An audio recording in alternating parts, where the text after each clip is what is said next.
Salut tout le monde, on se retrouve aujourd'hui pour une nouvelle vidéo et c'est mon haul de Londres. En fait je l'avais déjà filmé mais la vidéo dure une demi-heure et clairement je me suis dit Justine, ça n'a pas besoin de durer une demi-heure, les gens s'en foutent de ta vie, ils ont juste peut-être envie de voir ce que tu as acheté et encore, donc c'est parti tout de suite. Donc, le premier endroit où j'ai été le mercredi quand je suis arrivée à Londres, c'était les studios Harry Potter. Donc voilà, c'était superbe, j'ai vraiment adoré. C'était plus petit que ce que je m'attendais parce qu'on m'avait vraiment dit que c'était très grand et très long et en 3 heures c'était bouclé et voilà, même si j'ai trouvé qu'il y avait effectivement des choses à voir, des choses à faire, pour moi c'était pas aussi imposant que ce qu'on m'en avait dit. Mais voilà, c'était quand même hyper sympa de voir le travail qui a été mis dans les films parce que même si on s'en doute, c'est vraiment au studio où on se rend compte que tout petit détail a pris énormément de temps à être fait et voilà, c'était quand même hyper cool. Et je me suis acheté quelques produits dans la boutique. J'ai vraiment essayé de pas faire trop d'achats parce que j'avais besoin d'économiser mes sous, mais j'ai pas non plus pu repartir sans rien. J'avais de la chance, c'est que, attendez, je vais essayer de vous montrer. Vous voyez, juste là, en fait, juste avant, Lucie de Lulaili était partie au studio et elle m'a ramené un choco grenouille, donc du coup j'ai pu ne pas... je remets là bien comme ça ou pas, je ne sais pas, c'est pas grave. Donc voilà, j'ai pas eu à acheter ça donc c'était cool et pour ma part je me suis pris donc cette petite affiche que je trouve vraiment très belle avec les lunettes de Luna, donc c'est le Quibbler et juste, je la trouve géniale, je trouve qu'elle est hyper colorée et en fait plus tard chez moi, comme beaucoup de lecteurs je pense, j'aimerais avoir une pièce pour mettre mes livres et ou écrire et avoir un peu, on va dire, pas des murs blancs parce que j'aimerais bien avoir le plus d'étagères possible, mais s'il y a un mur où il n'y a pas possibilité de mettre une bibliothèque, et bien de mettre en fait des affiches qui m'inspirent. Et bon, Harry Potter c'est quand même une grande partie de moi en tant que lectrice et que personne, donc c'est vrai que je me suis dit que c'était quand même assez approprié. Je me suis également acheté cette tasse, c'est donc une tasse Harry Potter. Ma mère en a marre, mais vraiment très marre. Elle m'a dit Justine, encore un mug, et j'étais là... Oui, mais en même temps, tu m'as dit d'acheter des choses utiles. Excuse-moi, mais ça c'est utile. Et voilà, j'en ai pas d'aussi grande. Et bon, celle-ci est quand même très belle, je vous la montre. En fait, elle a des reliefs. Donc là, c'est The Marriage Map. Et donc la phrase célèbre pour refermer la carte. Et voilà, je la trouve vraiment superbe. Elle est vraiment très grande, donc parfait pour les nuits et les matins et les soirées d'hiver où on a besoin d'un bon petit thé ou d'un chocolat ou d'un café. Et ensuite ça, j'avais l'avantage en fait, c'est que mon frère me l'avait également offert avec le ticket pour les studios Harry Potter, c'était mon cadeau de Noël de mon frère, et il avait inclus ça également dans le cadeau, donc c'était aussi une chose en moins à acheter. Et c'est le guide des studios en paperback et voilà, je suis très contente parce que il est vraiment assez complet. Et j'aurais sûrement acheté celui en hardcover quand j'étais dans la boutique, mais vu que je savais qu'il me l'avait déjà pris, c'était vraiment ça cool. Et ça c'est quelque chose qu'il y a dans les studios, on voit toutes les baguettes comme ça, et ça c'était trop bien aussi, j'ai adoré voir toutes les baguettes. J'y suis restée au moins genre 5 minutes devant, être là. Alors, celle-ci elle est à qui? Alors comment elle est faite? Voilà, c'était vraiment intéressant et beau à voir, donc cool. Ensuite je vais vous montrer 2 achats que j'ai fait à Paperchase, pas forcément sur le même jour, mais bon, je me suis dit je vais vous le montrer tout de suite. Le premier c'est cette petite chose là, vous allez me dire qu'est-ce que c'est, et en fait c'est un porte-document et voilà, je me suis dit que ce serait vraiment pratique là pour mon prochain départ. Donc voilà, je me suis dit que ça pouvait être vraiment bien, ça m'évite d'avoir des feuilles volantes un peu partout. Alors certes j'aime pas plier mes papiers au cas où, mais là je ferai une exception, et puis voilà, il est plutôt pas mal, il est compact, voilà, c'était bien.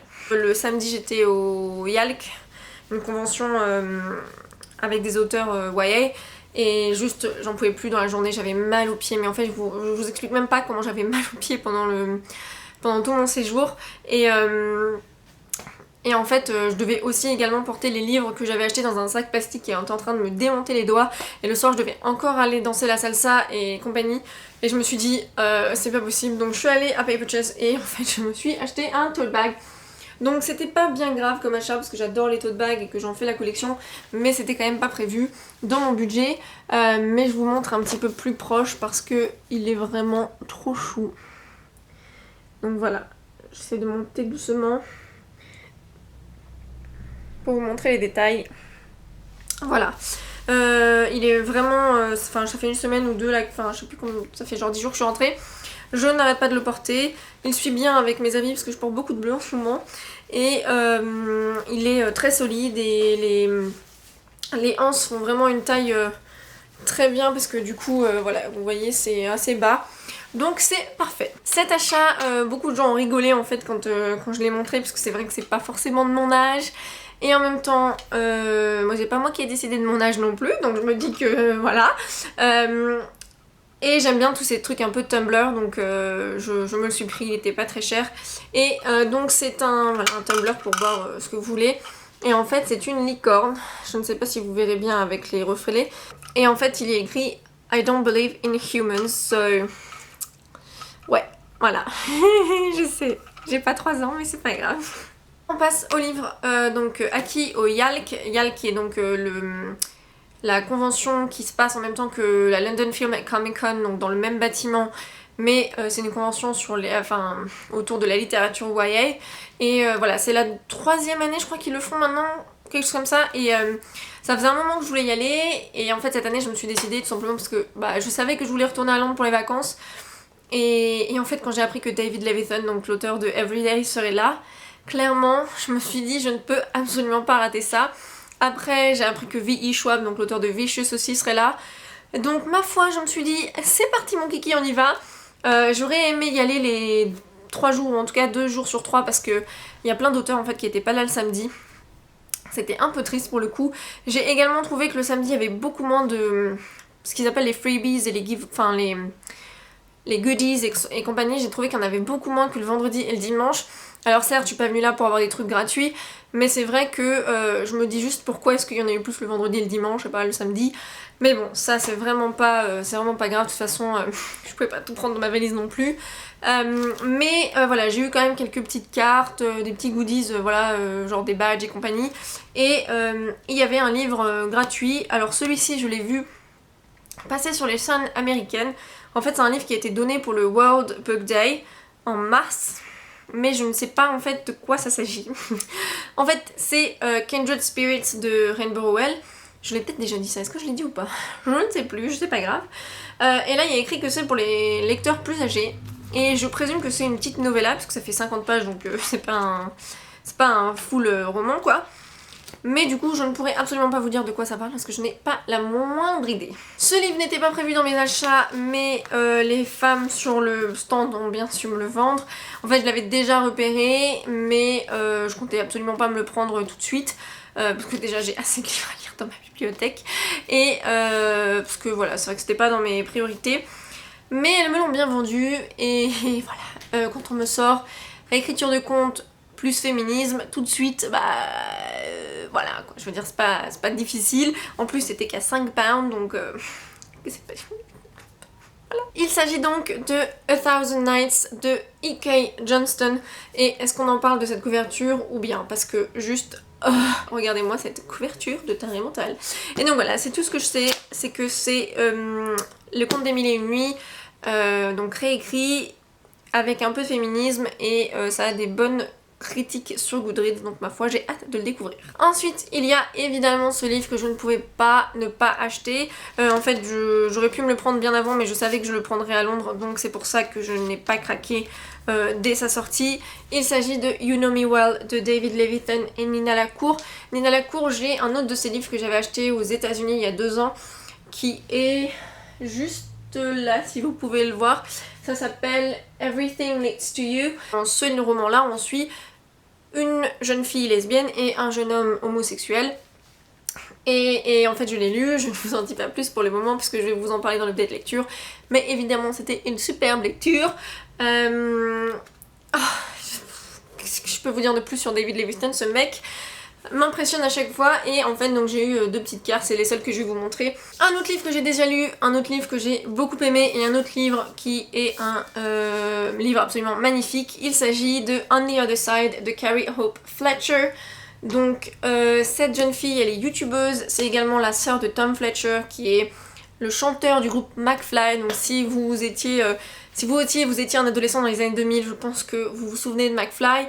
C'était cool, c'était la jeunesse. La couverture, je vous montre en close-up. Parce que juste, attendez, hein. Parce que c'est pas fini, hein, évidemment, sinon ce serait pas drôle. Hop, hop, voilà, voilà. Et alors, attendez, parce que c'est pas fini, comme je vous dis. Vous avez des superbes end papers. Voilà, comme ça. Attendez, vous allez voir. Allez, je pose ça. Hop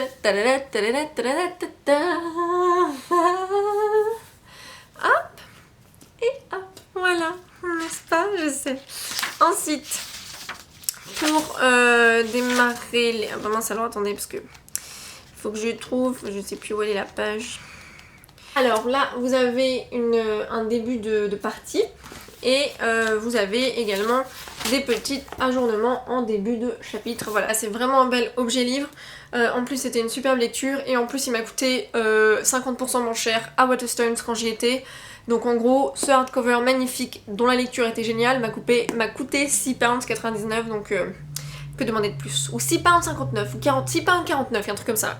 Et le dernier livre que j'ai à vous montrer, c'est celui-ci. C'est Chasing the Stars de Malorie Blackman. Bah voilà, Malorie Blackman, comme vous le savez, c'est une auteure que j'adore. Pareil, la couverture, on est d'accord, elle est sublime. Moi, je kiffe sa maman. Il n'y a pas vraiment grand chose au niveau du hardcover, sauf sur le dos. Voilà, Malorie Blackman, comme vous le savez, c'est une de mes auteurs favoris. C'est elle qui a écrit Entre chien et loup et Boys Don't Cry. Et voilà, donc j'étais ravie de la revoir. Donc il est dédicacé, je vous ai pas montré pour David Levithan, mais bien sûr qu'il est également dédicacé. Mais voilà, c'était vraiment un plaisir de revoir Malorie, c'était un plaisir de rencontrer Victoria Schwab, c'était un plaisir de rencontrer David Levithan, même si c'était sûrement la rencontre qui a été le plus rapide et le moins, enfin la plus impersonnelle en fait. Parce que il y avait quelqu'un qui contrôlait la queue alors que pourtant il y avait vraiment pas beaucoup de monde pour sa queue, d'ailleurs j'ai pas compris. Et non, ce n'était pas une... je le sens devenir à 3 km les remarques... Non, on fait pas ça. Qu'est-ce que je disais du coup? Ouais, non. Oui, il y avait pas beaucoup de monde mais il y avait quelqu'un qui faisait circuler et puis je sais pas, c'était plus compliqué, ils étaient à deux et comme j'avais pas lu Nina la cour, c'est un peu difficile de parler que avec David Levithan pour lui dire à quel point je l'aime. J'ai réussi à faire une photo avec lui, enfin avec les deux, et j'ai quand même réussi à lui dire à quel point Everyday avait changé ma vie et que voilà, c'était vraiment un auteur que j'admirais. Il m'a dit merci, donc c'était quand même un bon moment fangirling qui était cool. Et voilà, vous pouvez voir les photos sur Instagram si vous les avez pas vues, j'ai tous les liens à chaque fois en barre d'infos. Et voilà, c'était quand même un beau moment de fangirl et pareil pour Vicky Schwab et voilà. Et en plus, Malorie Blackman se souvenait de qui j'étais également et... il en faut peu pour être heureux. Donc voilà, c'est fini pour le haul. N'hésitez pas à me dire si vous avez fait des belles trouvailles vous récemment dans vos voyages. Si, je sais pas, vous avez vu peut-être des choses intéressantes à Londres si vous êtes allé il y a pas très longtemps. Et si vous y allez dans pas longtemps, ben voilà, vous pouvez peut-être essayer de retrouver tout ça. Et non, pour ceux qui se demandent, j'ai pas encore vu la pièce. En fait, je la vois le 1er février 2017. Donc la pièce Harry Potter. Et non, je ne lirai pas le script tant que je n'ai pas vu la pièce. Donc voilà, on se retrouve très vite pour une prochaine vidéo. Et je vous remercie d'avoir regardé celle-ci. Bye!